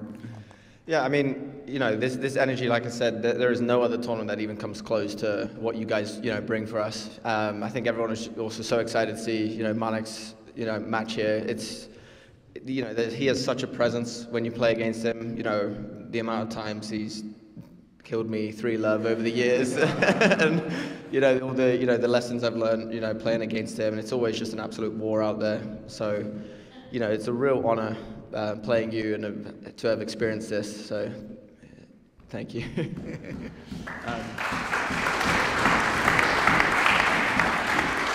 Yeah, and to my partner Stout, you know, towards the end I was getting a bit shaky, and you know, he was just helping me, you know, stay calm, and I was, you know, shaking like a leaf out there. But it was, you know, he's always just, I just felt comfortable and calm the whole time, and we just stuck to our game plan. And to be playing with someone who moves so well just, you know, gives me so much confidence, and I can just stick to my game plan. So it was a real treat playing with you. So thank you. All right, I'd love for you guys to pick up your bottles. And I would just like to introduce the 2023 David C. Johnson Jr. Memorial Squash Champions, James Bamber and James Stout.